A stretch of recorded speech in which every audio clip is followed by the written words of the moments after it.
Ugly, boring, and scary. This is how I would describe my art just a few months ago. I was able to improve my anatomy and rendering skills by following 5 simple but very effective steps. As a beginner artist, it can be very overwhelming when trying to learn anatomy because there is so much to learn. But then I discovered a video from Goblish where he talked about the 3-week cycle. Then I divided the body into 3 parts: the head, torso, and lower body. The 3-week cycle is a system where you focus on learning one thing for 3 weeks straight. For example, I can focus on only drawing heads for 3 weeks straight. This is a very effective technique because it gives you enough time to focus on one single area, but also enough time to rest and reset. Taking a break helps me gain new perspective and even makes me more excited to keep learning. This technique will help prevent you from getting overwhelmed when learning different things and help you make time to learn different things. But this doesn't mean that you can't paint or draw different things. It just means that the time that you allocate for learning is strictly allocated to focus on one single area. Understanding the rules will help you grow and explore as an artist. When you're trying to learn how to stylize characters, it's important for you to understand the rules so you can then break them. For example, this is an illustration by Sam Das Art. For him to be able to create a semi-realistic looking character like this, he needed to have a good understanding of things like perspective, rendering, composition, and so forth, where he was able to leave out or customize certain features of the face, but still have a polished looking character. Making enough time to learn the fundamentals like shapes, perspective, and so forth will help speed up your learning process tenfold. I know it can be boring, but the boring stuff is often the most important stuff. So always try to make time to learn and understand the fundamentals so that later on when you're trying to create your own art style or express yourself in any way, you can then break the rules but still have artwork that looks good and polished. I then realized that I needed to find resources that would help me learn as quickly as possible. YouTube videos have been very helpful with explaining concepts because I'm a visual learner, and Pinterest has helped me practice by finding references or photos and also artists that I would love to learn from. Referencing other artists' work is a very good way to learn.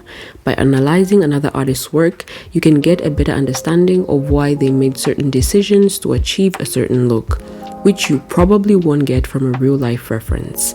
Just don't post or claim the work to be yours because that will be very unfair for the artist who put in the work and created the artwork. Speaking of free resources, I am currently working on different PDF resources to help with learning anatomy. It will have a YouTube video tutorial, then a PDF with the summary of the knots from the YouTube video, a practice PDF with different exercises for you to keep practicing, and also I'll be sharing Pinterest boards that I have been working on and creating to help with practice and just information. So if that's something that sounds interesting to you, don't forget to like and subscribe. You will get the notification as soon as it drops. Tracking my progress has not only helped me stay motivated, but also helped me keep track of areas I needed to put in more work and time. I find that creating at least one finished art piece per week has helped me keep track of my work and also is quite doable. And also, it leaves me with enough time to practice, learn, and do other things. It might not seem like much, but if you look at it over a period of 4 months, you would have created 16 finished pieces. That's a lot of pieces to finish. If you can create one finished piece a week, it will give you enough time to analyze the piece that you've created and also make informed decision for the next piece that you will be making the following week. And also, it's going to help prevent you from getting burnt out because you're probably going to be spending a lot of time drawing these pieces. Being too precious with my sketches prevented me from learning quickly because I was always trying to create finished pieces. I never did warm-ups, which was a big mistake, and I would only do maybe one sketch a day, which is not very good. But now I have implemented different techniques during my practice, like timing myself, warm-ups, and also trying different drawing methods. Not every sketch has to be polished, finished, or well done. Sometimes You just need to separate the time, practice, learn, and when time comes, create a finished piece. So the key is to separate these three things: learning, practice, and creating finished pieces. The learning will help you understand different things. The practice will help you implement the things that you've learned. And then the finished piece is meant to see how well you understood the things that you learned and practiced. So that's how you're supposed to do it.